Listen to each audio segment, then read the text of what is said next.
have a gentleman here that needs help. And on June 25, 2009, Michael Jackson suffered cardiac arrest at his Los Angeles home. Paramedics were unable to revive him, and Michael died at a nearby hospital. At age 50, Jackson was preparing for a series of concerts to reclaim his crown as King of Pop.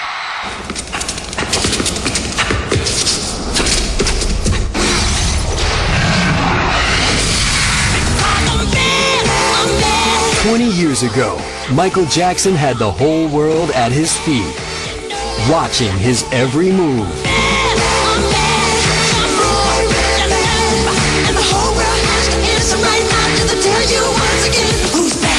He was the undisputed King of Pop.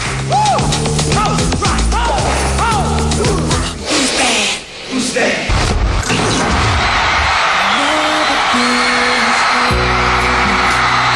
He defined pop music for a decade, but what was so special about Michael Jackson? Michael is so successful, and he's accomplished so much in his life that I personally feel that it has led him down a very lonely road. Michael was a singing, dancing sensation. Took music to a completely different level. There are few individuals who have been allowed to have that kind of fame. Oh, what a cost, though. At what cost?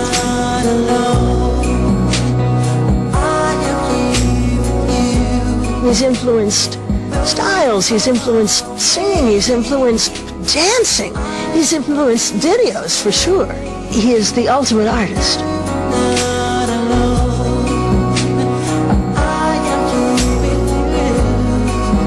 But even by showbiz standards, Jackson began to be viewed as increasingly strange. When Michael Jackson was arrested in 2003, it looked like the end of the road for the King of Pop. He stood accused of vile crimes in court, his carefully crafted image seemingly tarnished forever. But 2 years later, Jackson was exonerated. With the trial behind him, he disappeared from view. His career surely over.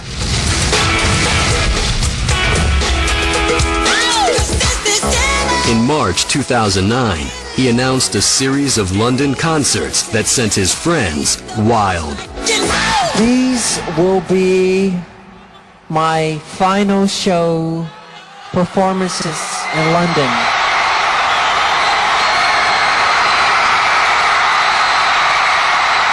With all we think we know about Michael Jackson, it's easy to forget what the fuss was about in the first place. It was, of course, his music. The sheer scale of his success has never been equaled.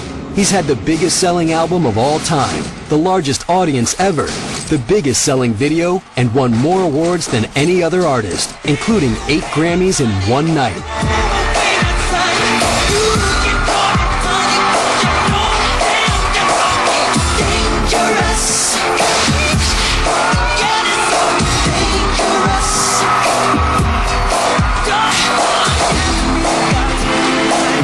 The 1980s and 90s were the reign of the King of Pop. But during much of the 1970s, the charts were ruled by the Jacksons. The old songs, the old-fashioned way.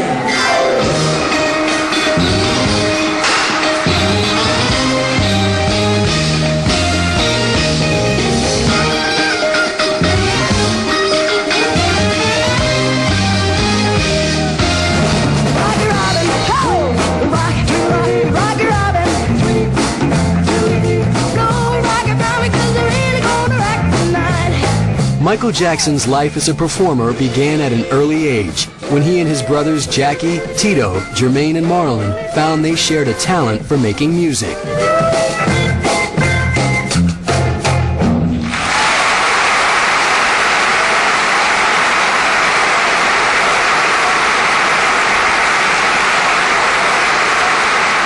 And the next thing we're going to do is one of the songs, one of our family themes, so I hope you enjoy it.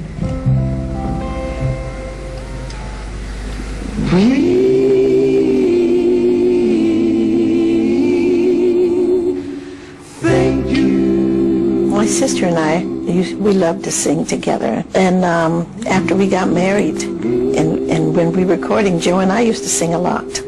So when the kids came along, and we sang together, and they were just little kids.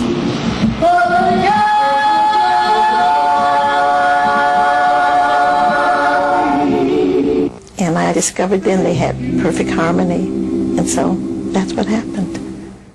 Michael Jackson was born in 1958 in Gary, Indiana. His father, Joe, worked in the local steelworks.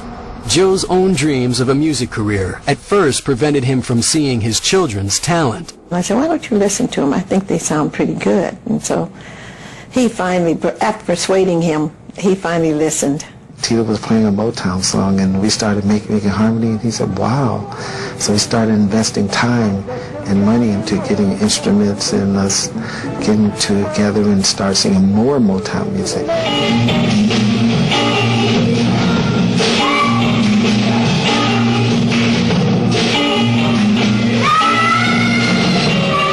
We would move the table because it was a small house the size of a two-car garage, and we would pull all our stuff out, and we'd be rehearsing, and the doorbell would ring, and there'd be a neighbor across the street. But can they come out to play? And I said, no, not today. We have a show that we're practicing. He started working with them every single day, and he never let go, he never stopped. And he kept pushing them to improve and to get better and to get better. And yes, they did. By 1965, the Jackson Boys had begun to make a name for themselves in Chicago talent shows and were finally given an audition by the Motown record label founded by Berry Gordy. We'd like you to meet the man that was responsible for getting the whole Motown story started, president of the Motown Record Corporation, Mr. Berry Gordy. Buddy? I realized that Michael had something very, very special. When we auditioned them, he was like, whoa. I mean, they were all great, but he was very, very much the centerpiece. We sang a couple James Brown songs, and he was doing some James Brown moves.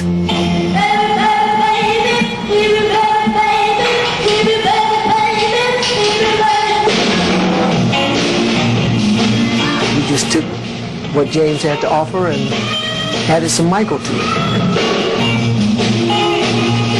Berry Gordy absolutely was blown away by the Jackson 5, like we all were.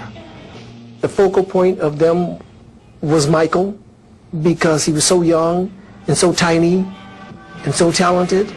It was like looking at a little old man performing.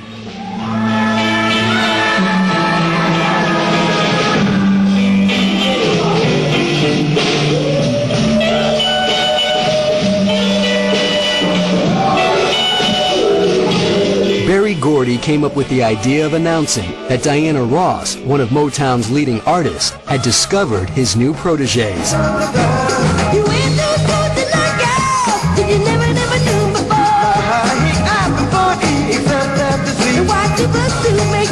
By 1969, Berry Gordy had sent the Jackson 5 to Los Angeles, where they began to get noticed.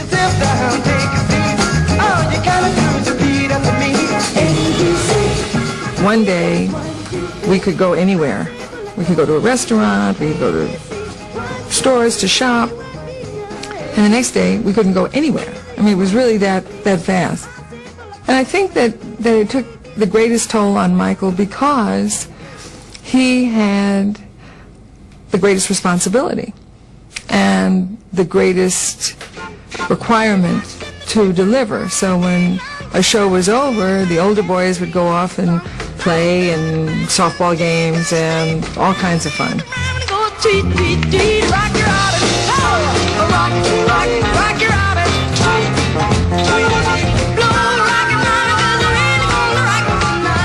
Michael never had that sense of freedom to go and do and run and jump unless it was on some private property someplace. And you have to remember, when you're 9 years old or 10 years old, that's like very early to lose all sense of freedom. Even then, he was an introvert. I remember coming off stage one day, and I came through this room that we had to go through to get to our dressing room, and it was kind of dark, you know. And Michael was just sitting on a bench over in the corner in the dark, just him, you know. I said, Michael. I said, why you just, you know, what's the matter? He said, oh, nothing. You know, he's always kind of been like that.